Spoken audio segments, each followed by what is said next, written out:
కాళేశ్వరంతోనే నీళ్లు కనుక మేము ఇచ్చి ఉండకపోతే గతంలో కేసీఆర్ కట్టిన కాళేశ్వరంతో ఉపయోగమే లేకపోతే ఎందుకు ఇవాళ ఈ పొలాలు ఎండుతున్నాయో చెప్పాలి. పచ్చి పచ్చి అబద్ధాలు చెప్పి ప్రజల్ని మోసం చేసి కాళేశ్వరం లేనే లేదని చెప్పి దాంట్లో ఇసుక అమ్మదొబ్బడం మొదలుపెట్టి కోట్లు వందల వేల కోట్ల రూపాయలు సంపాదించుకోవడం జేవులేసుకోవడం మొదలుపెట్టి ఈ రైతాంగాన్ని వేలాది లక్షలాది రైతాంగాన్ని చావగొడుతున్నారు మొత్తము. ఇది మీరు ఎవరిని చూసినా ఎవరి ఇట్లా మీరు రోడ్డు ముందు మీరు ఇది పెట్టినా ఎట్లా మాట్లాడుతున్నారో చూస్తున్నారు. రైతులు ఏ రకంగా పోటీపడి ముందుకు వస్తున్నారో చూస్తున్నారు. నేను మాట్లాడతా అంటే నేను మాట్లాడతా అని. రేవంత్ రెడ్డి బట్టలు ఇప్పుతావు, బట్టలు ఇప్పు తీసుకొడతావా?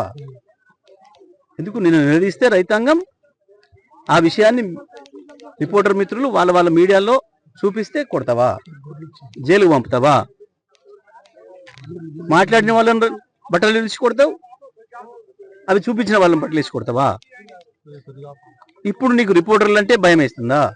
ఇప్పుడు రిపోర్టర్లు నీకు సైతాన్లా కనబడుతున్నారా? ఇప్పుడు నీకు తల్లి బిడ్డలు గుర్తొస్తున్నారా? 5 ఏళ్లుగా నువ్వు మాట్లాడిన భాష, నువ్వు ఏ నియోజకవర్గానికి పోయినా అక్కడ ఉన్న స్థానిక మంత్రుల గురించి, శాసనసభ్యుల గురించి నువ్వు మాట్లాడిన భాష, నువ్వు వాడిన పదాలు, కేసీఆర్ కుటుంబం గురించి నువ్వు మాట్లాడిన పదాలు, కేసీఆర్ కుటుంబం కొడుకు కూతురు రాజకీయాలు ఉన్నారు కాబట్టి మాట్లాడినంటే సరిపోతుందేమో.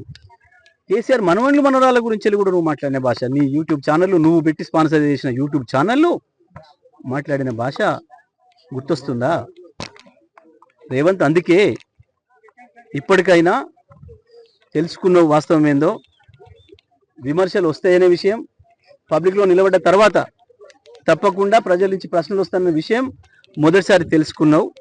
కానీ బుద్ధిగా ఉండు, సంస్కారంగా మాట్లాడడం నేర్చుకో.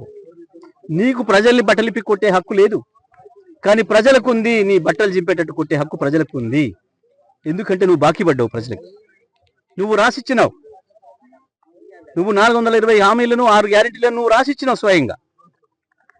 బాకీ పడ్డోన్ని బట్టలు తీసుకొట్టే హక్కు ప్రజలకు మాత్రమే ఉంటుంది,